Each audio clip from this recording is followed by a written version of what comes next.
Panvel railway स्थानक परिसरात रिक्षा भाड्यावरून दोन रिक्षा चालकांमध्ये झालेला वाद चांगला चिघळल्याची घटना समोर आली आहे. किरकोळ शाब्दिक वादाने काही क्षणातच हिंसक वळण घेत दोन्ही गटातील रिक्षा चालकांमध्ये तुंबळ हाणामारी झाली आणि या घटनेचा व्हिडिओ सध्या सोशल मीडियावर मोठ्या प्रमाणात व्हायरल होतो आहे.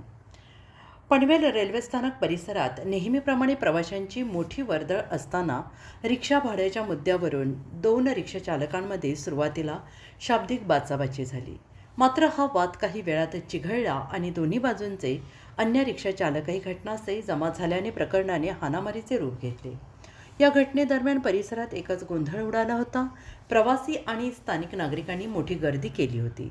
काही नागरिकांनी हा संपूर्ण प्रकार मोबाईलमध्ये कैद केला असून हाणामारीचा व्हिडिओ सोशल मीडियावर वेगानं व्हायरल होतोय आणि या घटनेमुळे काही काळ रेल्वे स्थानक परिसरात तणावपूर्ण वातावरण निर्माण झालं. पनवेल रेल्वे स्थानक परिसरात रिक्षा चालकांमधील वाद आणि प्रवाशांसोबत होणारी किरकोळ संघर्ष वाढत असल्याने नागरिकांनी नाराजी व्यक्त केली असून या प्रशासनाने या प्रकारांकडे गंभीर्याने लक्ष देण्याची मागणी केली आहे.